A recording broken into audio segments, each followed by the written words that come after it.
Welcome to Calculus. Today we will investigate finding linear approximations to graphs at certain x values. We'll take a look at two examples, and we'll start with a function here that's a cubic function, f of x equals x cubed minus 1. And our task is to find the linear approximation, which we're calling L of x, to this function f at x sub 0. And our x sub 0 is actually at 0. And then once we get the equation for the linear approximation, we want to graph both it and the original function here on the plane. Let's define a linear approximation L of x. So it's given by this rule, L of x equals the value of the function at x sub 0 plus the value of the derivative of the function at x sub 0. And that's all times the difference x minus x sub 0. And really that's another form of writing the equation of a line tangent to a graph, but from the view of trying to approximate the function with a line that is tangent to the function at a certain point. So all we have to do is define these two values of the function. So the function itself at x sub 0 and the value of the derivative of the function at x sub 0. So let's start there. So we'll pull our function, and we want to calculate at our specific x sub 0, which is 0. Again, we're told that that's how we're defining that. So we'll calculate here. So that's going to be x cubed, so 0 cubed minus 1. So 0 cubed is going to be just 0. And if we take 0 minus 1, that'll give us negative 1.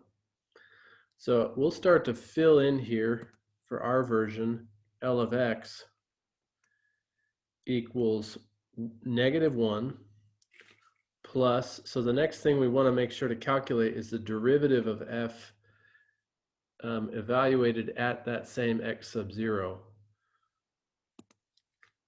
So let's put the derivative of f at 0. So we need to take the derivative of that function. So it's going to be 3, I'll leave a gap where x is, to the power of 2, and then plus 0, which we can probably let go. But let's just go ahead and substitute our 0 in. So that whole product and sum is going to reduce simply to 0. And so what we see here is that we've got this slope of 0 and times x minus, again, our x sub 0 itself is 0. So our equation really reduces way down to simply L of x equals negative 1.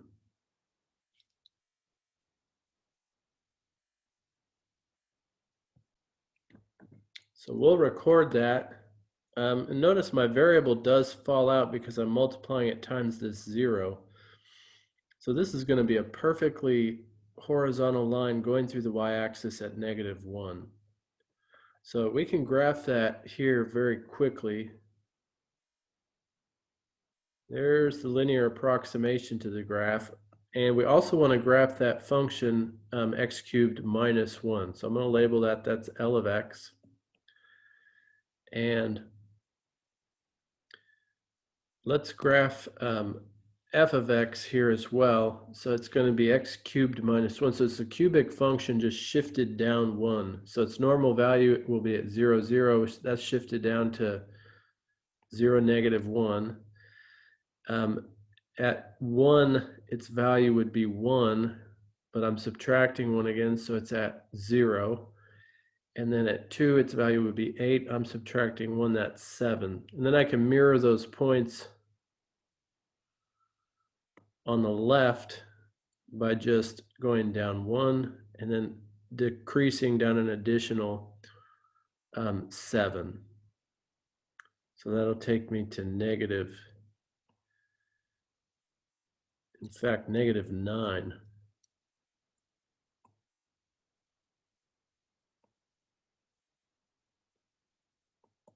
and that we can label as f of x.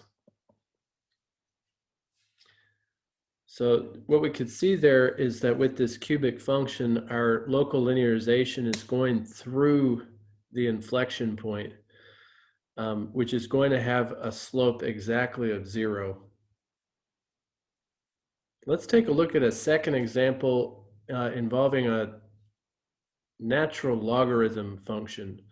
So here we're looking at f of x equals natural logarithm of x. And we're interested in finding the local linearization when x sub 0 equals 1. So let's put our formula again for L of x. Again, that's the value of the function at x sub 0 plus the value of the derivative of the function at x sub 0 times x minus x sub 0. So again, we'll start by finding what's the value of natural logarithm of x at 1. So I'm going to plug in f at positive 1, again, because that's my x sub 0. And that's going to be natural logarithm of 1. So remember what we're asking there is the base e to what power would equal 1. And that power is going to be 0. So as we start to write our local linearization, L of x, our first term there in the sum is going to be 0. We're also going to evaluate the derivative of the function. So the derivative of natural logarithm of x is going to be 1 over x. And we're substituting in, again, our x sub 0, which is 1. So the derivative evaluated at 1 here is going to be simply 1. We'll fit that into our formula. So plus 1 times parentheses x minus, and then we want to place x sub 1 directly. So it turns out that this equation for the local linearization to the natural logarithm of x is going to be the line equation L of x equals x minus 1. So let's graph that again with the natural logarithm of x. Let's graph f of x first. So remember, the natural logarithm would have vertical asymptote at the y-axis. At 1, we saw its value is 0. And we can approximate the curve from there. And let's fit in our local linearization. So that's the equation y equals x minus 1. So I'm going to plot the y-intercept there at -1. Then it rises 1, runs 1. It's got a slope of 1. And we can extend that to the right, also to the left, just connecting corner to corner. And there's our graph of the local linearization L of x, along with our f of x equals the natural logarithm of x.